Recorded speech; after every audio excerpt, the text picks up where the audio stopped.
ये जयपुरिया स्कूल के पास राम जानकी मंदिर है, वहाँ का ये है।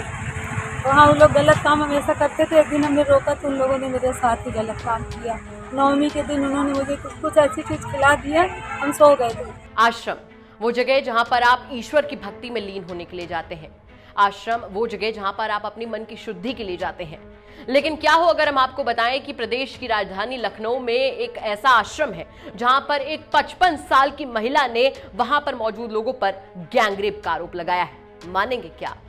नमस्कार, बहुत स्वागत है आपका यूपी तक में। मैं हूं आपके साथ में गौरांशी श्रीवास्तव। आप देख रहे हैं हमारा खास कार्यक्रम the big crime story.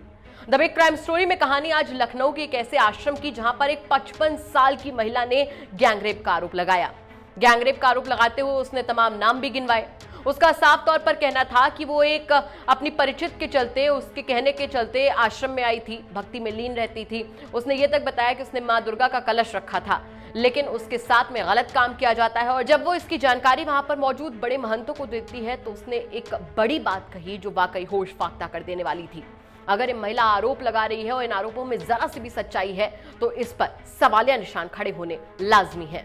Lucknow के गोमती नगर इलाके में मौजूद आश्रम में रहने वाली एक महिला के साथ गैंगरेप का मामला सामने आया है। साथ ही महिला को मुंह खोलने पर जान से मारने की धमकी भी दी गई है।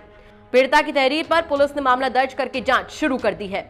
दरअसल 55 साल की एक महिला ने पुलिस को बताया कि लगभग 13 से 14 दिन पहले उसके खाने में नशीला पदार्थ देकर आश्रम के ही 4 लोगों ने उसके साथ गैंगरेप की घटना को अंजाम दिया। जानकारी के मुताबिक पीड़िता प्रयागराज में आयोजित माघ मेले में गई थी, जहां उसकी मुलाकात एक महिला से हुई। पीड़िता के मुताबिक वो सावन के महीने में उसके साथ वृंदावन रुक्मणी विहार आश्रम गई थी। वहां करीब 20 दिन तक रही। उसने बताया कि महंत हनुमान दास ने उसे बुलाया और लखनऊ की जानकी मंदिर आश्रम में चलने के लिए कहा। उसी महिला के साथ पीड़िता भी जानकी मंदिर आश्रम पहुंची। पीड़िता के मुताबिक 4 अक्टूबर को महिला ने कहा कि उसके भाई की तबीयत खराब है, वो बनारस जा रही है, जिसके बाद 4 अक्टूबर की रात को पीड़िता को खाने में नशीला पदार्थ मिलाकर दिया गया, जैसा कि उस महिला का कहना है। उसने बताया कि खाना खाने के बाद वो बेहोश हो गई।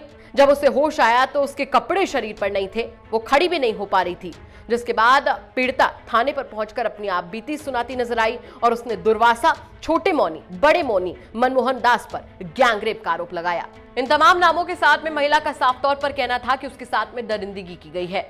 महिला ने क्या कुछ आरोप लगाए, क्या कुछ वो कह रही है, चलिए आपको खुद सुनवा देते हैं। ये जयपुरिया स्कूल के पास राम जानकी मंदिर है, वहाँ का ये है। वहाँ वो लोग गलत काम हमेशा करते थे। एक दिन हमने रोका तो उन लोगों ने मेरे साथ ही गलत काम किया। नवमी के दिन उन्होंने मुझे कुछ ऐसी चीज़ खिला दिया, हम सो गए थे। मुझे होश ही नहीं आया। जब हम सुबह उठ के 3 बजे, 3:30-4 बजे जब हम जागे तो हम बिल्कुल अस्त व्यस्त थे, कैसे थे, और हम खड़े भी नहीं हो पा रहे थे और मेरे बहुत सारी चोटें लगी थी।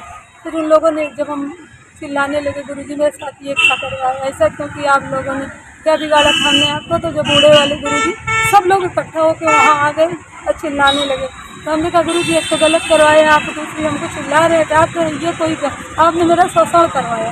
तो कहते हैं कि इसको भगाओ। तो एक भैया है वहाँ पे, तो वो मुझको इशारा कर दिए कि तुम निकल जाओ। तो एक महाराज जी वहाँ दौड़ के आए, क्या है बताओ। हमने कहा गोली मारेंगे क्या महाराज जी, इतना गलत तो किए।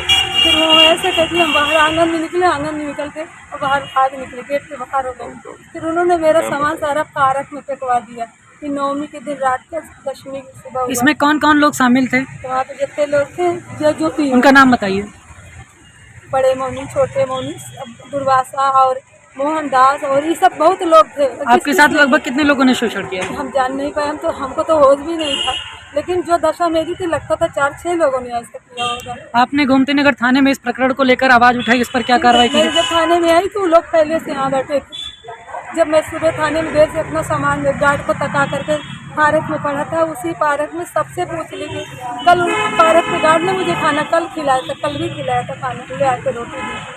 अभी इस पर कोई कार्रवाई आप थाने के दौर पर नहीं हुई है? मैं यहाँ से आई तो देखे थे उन लोग, जो लोग बाबा बहुत वो है, मतलब उनका तो साम्राज्य चलता है। आप पर काफी दबाव डाला जा रहा है? दबाव डाला जा रहा है, सब कुछ किया जा रहा है। हमको ढूंढने के लिए रात में भी हम जहाँ रहते हैं वहाँ बगल गए थे। फिर भैया को हम थोड़ा जानते थे, भैया की मदद की, ये भैया मेरी पूरी मदद करे, इनको खबर करे तो ये दौड़ के आके हमारी मदद करे, कमरा दिलाए हमको रहने के लिए।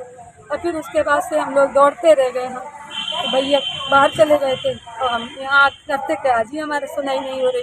वो लोग पहले हमको लड़ाई झगड़ेलू गाली देती है ऐसा, लेकिन वहाँ पूरे पूरे लोगों को बुला लीजिए, बड़े बड़े अधिकारी, उनसे पूछिए माता जी यहाँ कैसे रहती थी। कभी झगड़ा करते देखा, कभी किसी से बदतमीजी करते देखा। मैं दुर्गा जी का कलश भी रखती थी बड़े विधिपूर्वक, कभी वो मंदिर सजा होगा।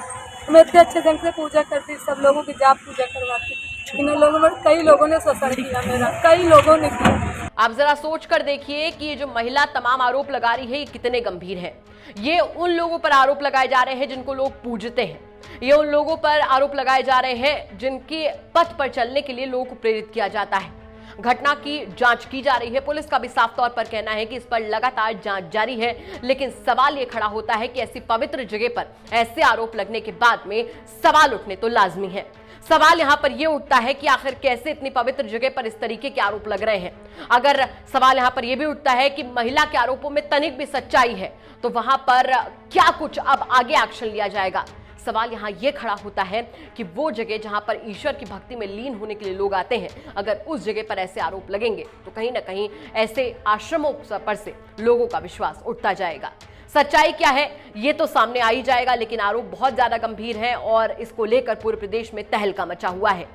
द बिग क्राइम स्टोरी में फिलहाल आज इतना ही। कल फिर से हाजिर होंगे क्राइम की एक बड़ी खबर के साथ। तब तक के लिए आप बने रहे यूपी तक के साथ। और साथ ही आपको बता दें कि अगर आपके आसपास के इलाके में भी कोई ऐसी घटना हो रही है जो कि क्राइम की एक बड़ी खबर बन सकती है तो हमें कमेंट करके बताइएगा। हम उसकी तह तक जाएंगे और उसे आप लोगों के बीच तक लाने की कोशिश करेंगे। नमस्कार।